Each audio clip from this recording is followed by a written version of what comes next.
successful criminal, for instance, knows the odds, okay? The odds are like 12,000 to 1 that I'll get convicted or I'll get caught if I commit a crime. Even kids, man, 13, 14 years old know those odds. Everybody that's in the business of crime knows the odds, both the professionals and the criminals, professional criminals and professional non-criminals. That guy that had all this, Yeah. So I'd been arrested something like 800 times, you know, ridiculous amount of times. Only been down to penitentiary 1 time. And I used to talk to him about it, and he used to give me the rap. And he explained to me what the odds were. He'd get busted. Say, for instance, he was out, okay, 12,000 to 1, he's not going to get caught for committing a crime, okay, his burglary. If he did get caught, he always had $500 in his pocket. And the first thing he would do is he'd try to get a, quote, street adjustment, which is fixing the copper, okay, as soon as he gets caught. If that didn't work and he went down to the station, then he'd shot for an adult station adjustment. An adult station adjustment is when you turn around and you pay some money to the desk sergeant to forget about the beef or something. If that didn't work, then when they went down to court to go to trial, then would give his lawyer the money to go to the, to the victim and pay the victim and tell the victim, hey, I'm going to get 10 continuances. That means 10 days without work, and you got to be down here. Now you take this $500 and that'll more than cover for the damage, and we'll forget it because all I got from you was a tire. Okay? I think the most effective deterrent to crime is swift and sure punishment. To put it another way, I think the most effective deterrence to crime is trial of a case and a final disposition, either a finding of guilty or a finding of not guilty within the quickest possible time after arrest. When I was in the dope business, I wouldn't go to Texas. I wouldn't go to Texas for nothing in the world because I knew that if I went to Texas and I got cracked in Texas with 1 joint, 1 reefer, okay, I'm going to do 4 years in Huntsville. No doubt about it. I mean, there's got to be no doubt in the minds of anybody that commits a crime that if they get caught, there's not going to be any station adjustment, any street adjustment, any court adjustment. I mean, I'm going to have to go to court, I'm going to have to stand trial, and that's it. There is often in a criminal case someone who is the victim in the sense that they were stabbed or robbed or murdered or deprived of some property. There are those victims that we all know about. Then there are the other victims in the system that people don't very often think about as victims. And those are the accused. Those are the people who are the people that the system is attempting to penalize in one way or another, more often than not by putting them away in the penitentiary or in some jail. I call those people victims because more often than not they are because of circumstances quite beyond their control.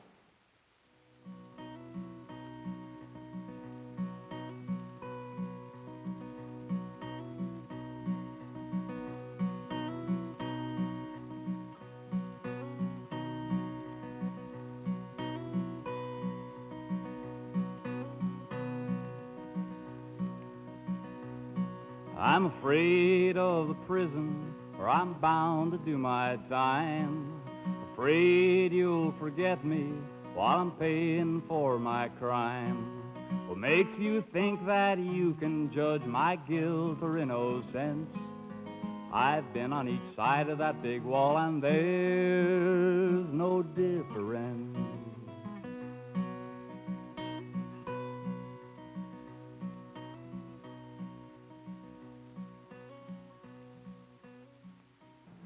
The American flag, beard, new car in the driveway, an engagement ring, a gavel. We live by symbols. Observe the great American jurist Oliver Wendell Holmes. Symbols, a kind of emotional shorthand for the things that we feel, that we instantly communicate to others: respect, fear, social status, and even sometimes hatred. Over the past few years, the judicial branch of our government, symbolized by this gavel, has suffered a major loss in public respect and confidence. What was designed as the answer to man's eternal pursuit of justice and fair play is rapidly being consumed by a maze of legal procedures, 60-second hearings, inconsistent judgments, disappointed witnesses, and seemingly endless stream of requests for continuances. If nothing else, the common man is frustrated. And that's a feeling that's also shared, it seems, by the rest of the criminal justice system. I got held up a couple of blocks from where I live, just after I cashed my paycheck. So far, all I got to show for it is about 16 stitches. Oh, yeah, and I'm getting to know my lawyer real well. I've been down to criminal courts building 3 times now with a witness, and the case still hasn't been tried. Oh, yeah, they caught the guy. Yeah, but he hasn't got any money. Now, look, what I don't understand is we pay all this, what do you call it, compensation to these countries that we bomb after a war. Yeah, but nobody compensates me for getting robbed or losing all that time at work when the police and the courts aren't doing their job. Now, that guy should go to prison, right? But I can't afford too much more of this. Back and forth, back and forth. I spend more time in court than I do on the street. And most of the time, they just continue the case or cop a plea. Sometimes I just don't make the arrest. It's not worth it. Look, all I want is a trial, huh? I want a chance to tell my side of the story to a judge, but I can't get to see him. I'm sitting in here like some common, ordinary criminal just because I picked a fight with a guy in a bar, and I can't get to talk to the judge. People expect me to be some kind of Perry Mason. What I am is an advocate. My responsibility is to make sure my client gets everything he's entitled to under the law. Now, that's his constitutional right. And if you're ever in court, believe me, you're going to want everything you've got coming. Sometimes I feel like I'm presiding over a traffic jam. The police send me people who don't really belong here. The defense attorney and the prosecutor look on me as some kind of a negotiable item in a bargaining session. And the public expects me to protect them by putting away every lawbreaker in prison for as long as possible. Everyone complains about continuances. But how can I possibly handle over 100 hearings a day if I don't rely on the lawyer's recommendations? We need help. More support. What we don't need are more people in this court. I understand our courts are in a mess. People say we need more judges, more help in the courts. Is there any alternative to more judges, more help? Well, perhaps there are other things that ought to be explored before we start talking about lots more judges and lots more prosecutors. I think, first of all, we have to take a good, hard look at the way the judges we presently have are being employed and how they spend their time. Right. I think that if anyone were to analyze the cases that are on the court calls at any given time, whether we're talking about the preliminary hearing courts or the trial courts themselves, you'll find that a large percentage of those cases are coming up on those calls for the second, third, fourth, fifth, sixth time. Item. A recent Illinois Law Enforcement Commission study showed that it takes the Cook County criminal courts an average of 286 days and 13.9 continuances to dispose of a felony case. It costs the state $10 every day the defendant waits in jail.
The beat goes on. At best, our criminal courts represent a fragile constitutional marriage between the protection of the innocent and the punishment of the guilty. The question is, can this marriage be saved? Case continued.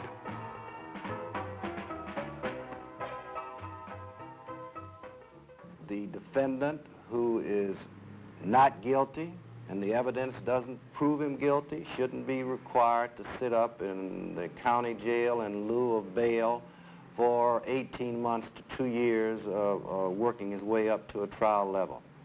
The defendant who the evidence does prove his guilt and is proven guilty beyond a reasonable doubt shouldn't be sitting in the county jail. He ought to be down in the penitentiary after a trial.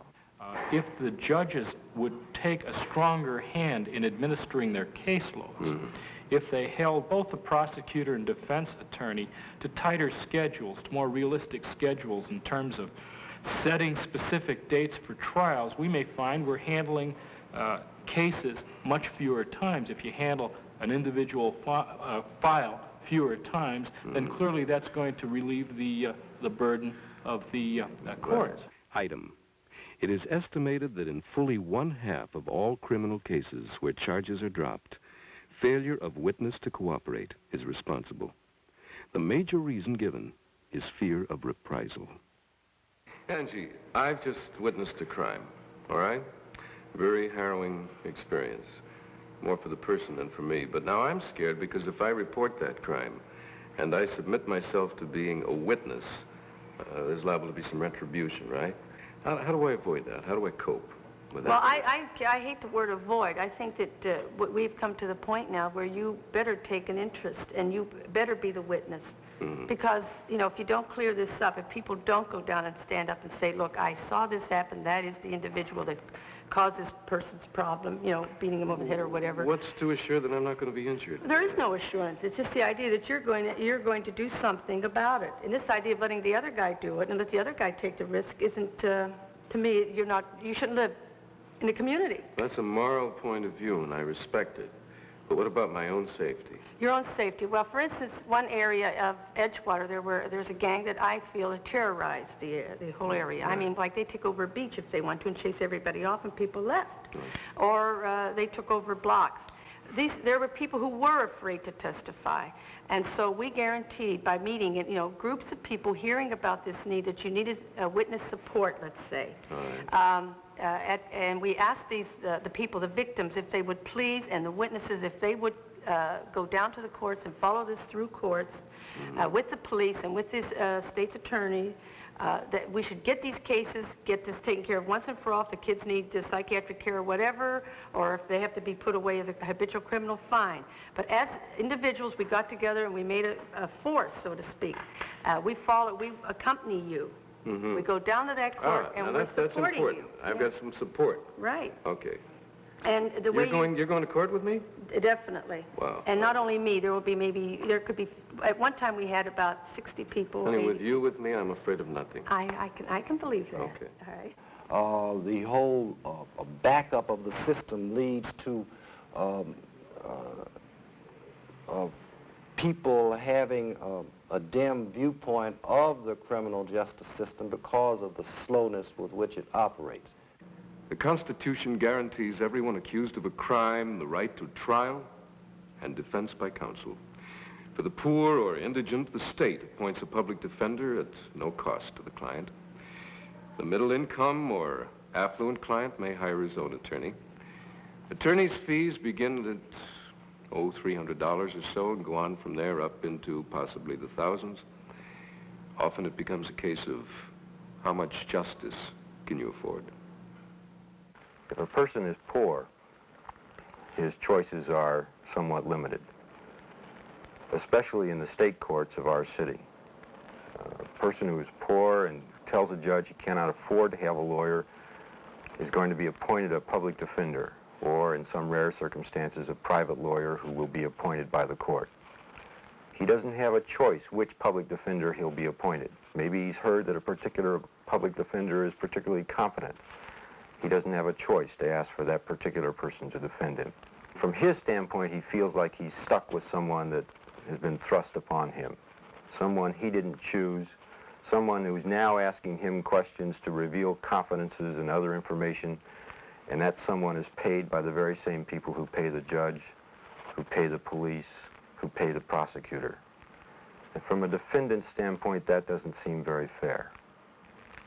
And then if he were to go and he were to watch a private lawyer defend one of, say, someone else who's also charged with a crime in the same court, he would see that private lawyer do things that many public defenders are unable to do.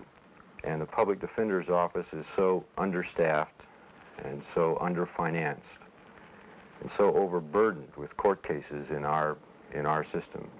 If the resources were available, then we could really say that justice is equal, and that it doesn't matter if a man has a lot of money or a little money, he's going to get a fair trial. And that's not the fault of the public defender, and that's not the fault of the man or the woman who's accused in the criminal courts. That's the fault of a system that we've let go by because, well, I guess basically because none of us know about it, and because we don't see it, and we don't see the pain, and we don't see the agony. It just sort of grinds on, and it sends people away and puts them in cages, and we don't see them, so we figure it's not a problem. Each year, the American correctional system handles about 2.5 million offenders at the cost of over $1 billion. Not all of them are behind prison walls. Based on the offender's capacity to change, the judge now has alternatives. I'm Warden Cannon. My responsibilities here at Stateville have to do with mainly and principally maintaining the public safety at this institution and making it a hopefully better place and more reasonable place for people to serve time, and a better place and more reasonable place for people to be employed. You can pretty well predict, without trying an individual, whether or not he's going to go into an institutional or a non-institutional program after he's found guilty. What they do is they screen people by various criteria, and if the screening process determines that here's a guy, even if he's found guilty of a crime, that's going to go into a non-institutional program, they talk to him prior to adjudication and say, in exchange for not adjudicating you as a person guilty of a crime, we'll give you an out. We'll defer you into a correctional program now. We need your consent because you haven't been found guilty of anything, but if you're willing to consent to this, you'll get a chance to participate in a program that may do you some good, and at the same time, you'll have the benefit of not having been found guilty of a crime. Diversion at the court level, I think, is an answer to a lot of our problems in institutions like this. In other words, people should come here only who really have to have this kind of confinement. And other people should be dealt with on a community-based correctional level. In other words, there needs to be programs developed in the community to deal with people who don't have problems severe enough. They're not dangerous, they're not violent, they can be worked with effectively in the community. That's where they should be worked with, rather than sending them to a major institution. I don't think that all persons who are convicted should be sentenced to the penitentiary. There are some people that, even though they have been convicted of a crime, are good candidates for rehabilitation without being sentenced to the penitentiary. Are you scaring the public a little bit at that? Here people guilty or accused, let us say, of serious crimes, and now they're being given the option of being... These programs are based on the creation of real community-based correctional programs. To put a person out on probation, but not treat him at all, not deal with him at all, not check on him at all, is not really a program. To say that someone in a program such as that fails is not to say that probation or community-based corrections fail.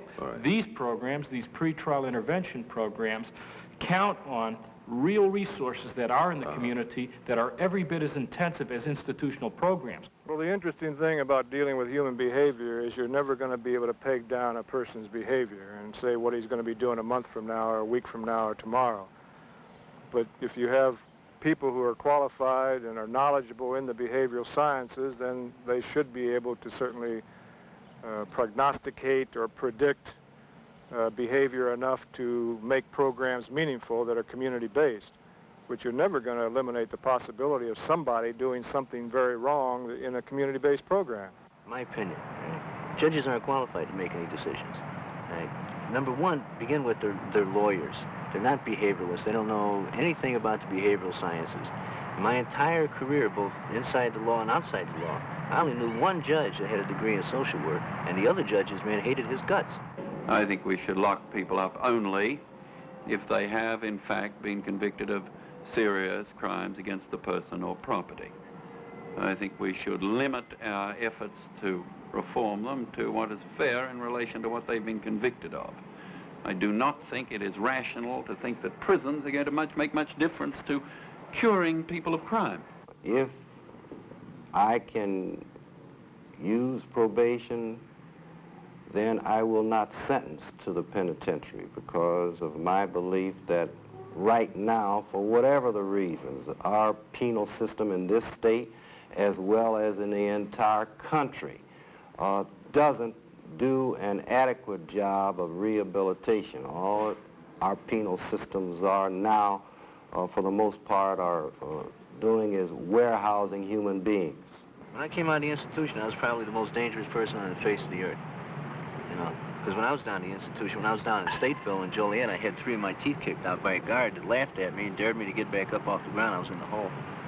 And we still tend to use that. If I take a dog and I put a dog in the basement of my house, man, for 30 days or 60 days, he comes out of that basement insane. Well, the public expects, if that's what you're asking me, a great deal. They think that they can both punish people and cure them by locking them up in prison. I very much doubt it. I think prisons exist to punish people. I think it may be possible within the enforced banishment that is punishment to let people who wish to change a little, but I'm not sure about that. I'm not sure about that. The real problem is that people have diverse purposes in locking criminals up in prison, and they haven't been very clear about which priorities they want to pursue. Well, you hear that if somebody commits a crime, basically you should put him away so he's not dangerous anymore to the public anymore. Well, he's certainly not dangerous to the public while he's locked up, but the problem is he comes out again. No, I don't think it's realistic that we could handle perhaps as many people as some people would like to see locked up. And it's expensive, and we feel we're overcrowded now at 1,400 inside the walls, and if we received an exceedingly a high amount of new committees or whatever, it would create large problems for us here.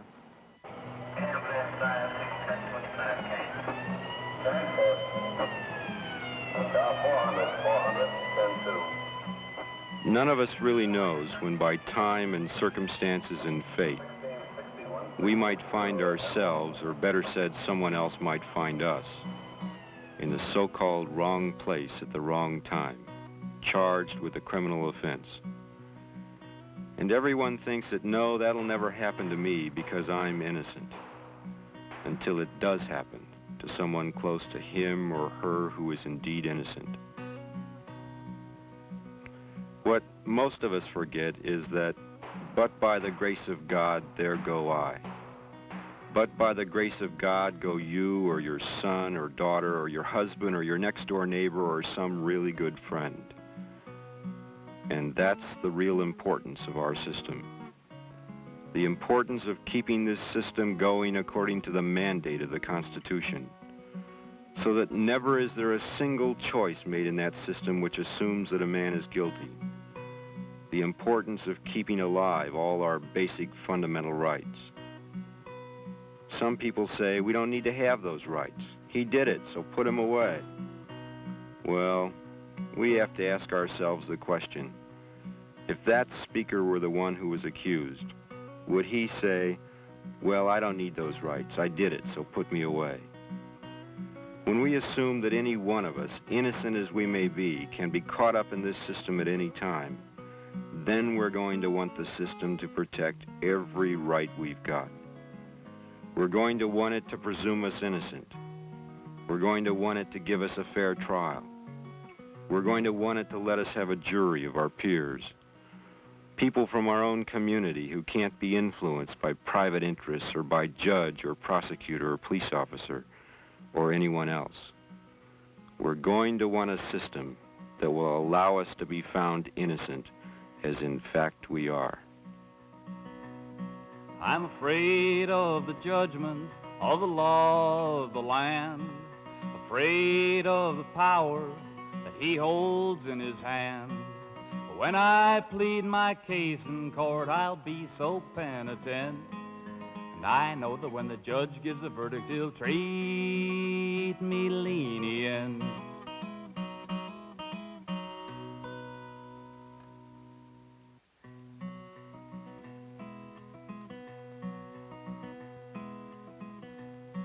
I'm afraid of the prison where I'm bound to do my time. Afraid you'll forget me while I'm paying for my crime. What makes you think that you can judge my guilt or innocence? I've been on each side of that big wall and there's no difference.